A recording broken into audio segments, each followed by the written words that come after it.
नमस्कार, गुलमोहर किचनमध्ये आपलं स्वागत आहे। तर आज मस्त अशा भाजणीच्या चकल्या बनवलेल्या आहे, ते पण एकाच दिवसात। भाजणी पण भाजून घेतलेली आहे, दळून पण आणलेलं आहे आणि चकल्या पण बनवलेल्या आहेत। तर इथे मस्त अशा कुरकुरीत, खमंग आणि खुसखुशीत या चकल्या झालेल्या आहेत, शिवाय पौष्टिकही असतात। इथे पाहू शकता। रेसिपी आवडल्यास एक लाईक आणि सबस्क्राइब करायला विसरू नका। आता 1 किलो तांदळापासून आपल्याला ही भाजणी तयार करायची आहे। आता तांदूळ इथे न धुताच आपल्याला घ्यायचे आहेत। कुठलाही तांदूळ तुम्ही इथे वापरू शकता। मी इथे वाडा कोलम हा घेतलेला आहे। आता इथे तांदूळ हा फक्त पांढरा होईपर्यंतच भाजायचा आहे, जास्त लाल करायचा नाही, नाहीतर चकल्यांचे तुकडे होऊ शकतात। इथे आता पाहू शकता, वाटीतला तांदूळ हा न भाजलेला आहे आणि जो झाऱ्यामध्ये जो आहे तांदूळ तो भाजलेला आहे। तुम्ही इथे पाहू शकता, हा थोडासा पांढरट झालेला आहे। या प्रकारे सर्व तांदूळ आपल्याला भाजून घ्यायचा आहे आणि 2 बॅचमध्ये हा भाजायचा आहे। एकदम 1 किलो कढईमध्ये न टाकता अर्धा किलो प्रमाणात घ्यायचा आहे। 1 किलो तांदळाला अर्धा किलो डाळ घ्यायची आहे, हरभरा डाळ।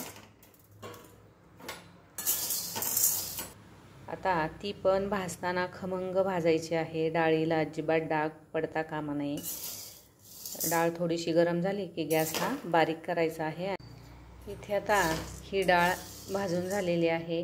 डाळ भाजताना ज्यावेळेस असा खरपूस भाजलेला वास येतो, त्यावेळेस ही डाळ आपली व्यवस्थित भाजली आहे असं समजायचं आणि ही डाळ आता काढून घ्यायची आहे।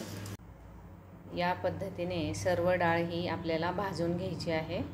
आता यानंतर मुगाची डाळ ही पाव किलो घ्यायची आहे आणि ती पण हरभरा डाळीसारखी छान अशी भाजून घ्यायची आहे, खमंग।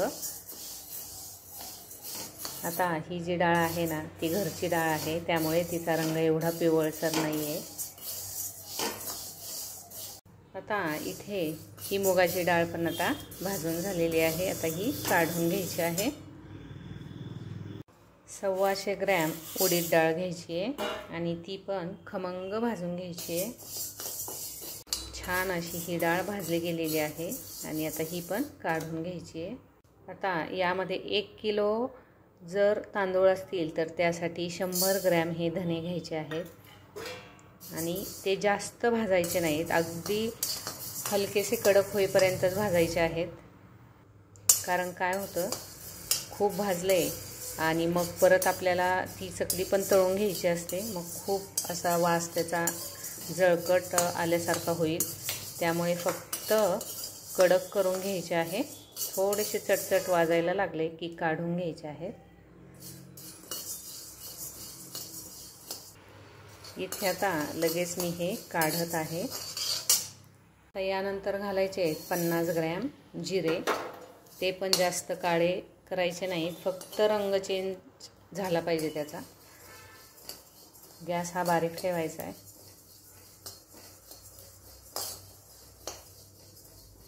आता काढून घ्यायचे। आता सगळ्यात शेवट 1 चमचा मेथ्या घ्यायच्या आहेत आणि त्या छान गुलाबी भाजू द्यायच्या आहेत। आता मेथ्या तुम्हाला जर आवडत असतील तर तुम्ही टाका, पण एकदा टाकून बघा, खूप छान अशी टेस्ट, म्हणजे खमंग खूप लागतात। आता इथे सर्व भाजणी ही तयार झालेली आहे आणि आता हे सर्व एकत्र करायचं आहे आणि थंड झाल्यावर दळून आणायचं। शक्यतो ही भाजणी दळताना थोडीशी बारीकच दळून आणा, कारण काय होतं, खूप जाडसर जर दळून आणलं तर चकलीचे तुकडे होऊ शकतात। हे पहा, याप्रमाणे आता ही भाजणी तयार झालेली आहे। आता जवळजवळ 2 किलो ही भाजणी तयार झालेली आहे आणि जशा लागतील तशा या चकल्या तुम्ही कधीही केव्हाही करू शकता। आता चकली बनवण्यासाठी 4 वाट्या या वाटीने मी भाजणी घेणार आहे।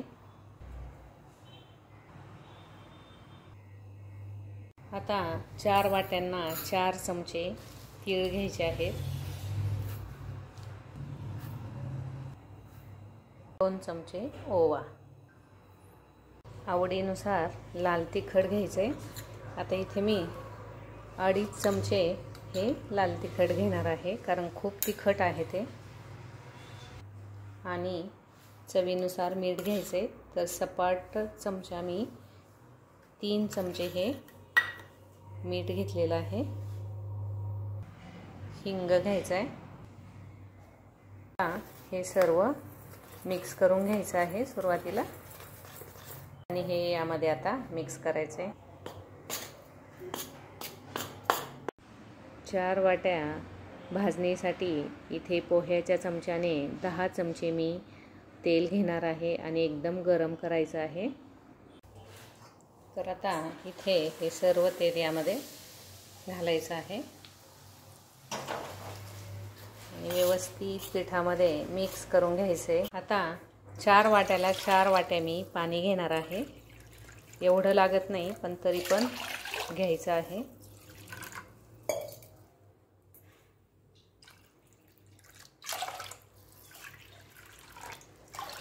आणि चांगलं गरम करून घ्यायचं आहे.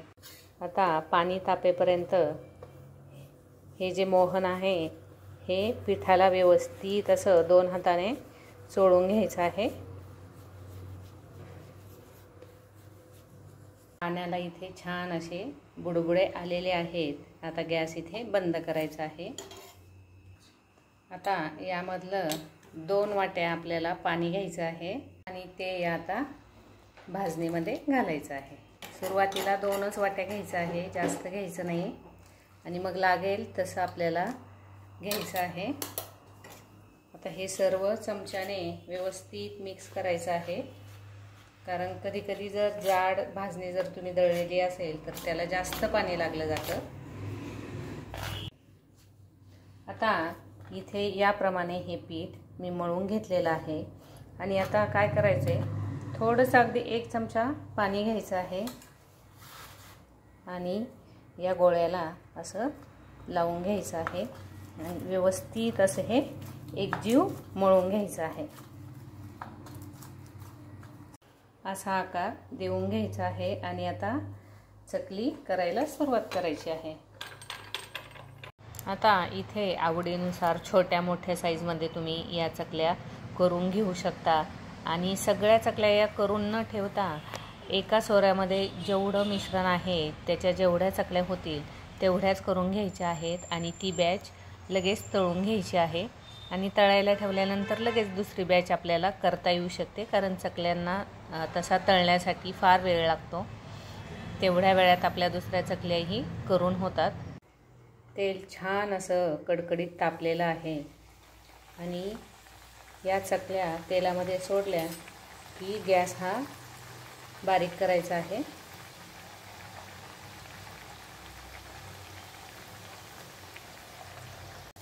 आता या चकल्या उलटवून घ्यायच्या आहे आणि गॅस आता थोडासा मीडियम करायचा आहे.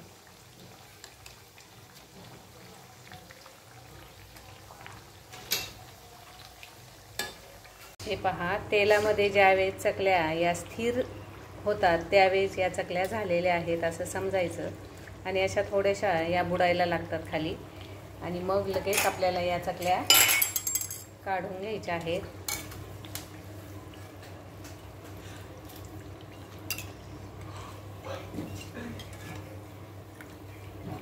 हे पहा, याप्रमाणे इथे तुम्ही पाहू शकता एकदम छान अशा या चकल्या तळून झालेल्या आहेत. याचप्रमाणे सर्व चकल्या या करून घ्यायच्या आहेत. त्यावेळेस चकलीचा दुसरा घाणा आपल्याला काढायचा असतो, त्यावेळेस परत तेल जे आहे त्याला एकदम छान असा ताव येऊ द्यायचा आहे, कडक तापू द्यायचा आहे. तेव्हा चकली त्यामध्ये घालायची आहे. आणि एकदा या चकल्या सोडल्या की गॅस परत बारीक करायचा आहे.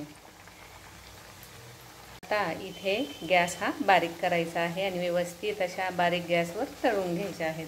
आता या चकल्या तेलात टाकल्यावर याला अजिबात हलवायचं नाही, कारण काय होतं, हलवलं की चकल्याचे तुकडे पडू शकतात. गॅस बारीक केला की तेल आपोआप जो फेस आलेला असतो तो थोडासा स्थिरावला की आपल्याला चकली ही पलटवून घ्यायची आहे किंवा हलवून द्यायची आहे.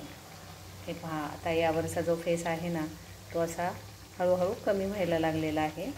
आता थोड्याशा चकल्या आपण अशा फिरवून घेऊया। हे पहा याप्रमाणे, कारण काय होतं ज्यावेळेस तेलामध्ये सोडलं की चकल्या ओल्या असल्यामुळे त्या लगेच तुटू शकतात। इथे सर्व चकल्या या तळून झालेल्या आहेत, एकदम मस्त अशा झालेल्या आहेत। तुम्ही इथे पाहू शकता एकदम मस्त अशा होतात। हा व्हिडिओ तुम्हाला जर आवडला असेल तर लाईक, शेअर, कमेंट आणि सबस्क्राईब करायला विसरू नका।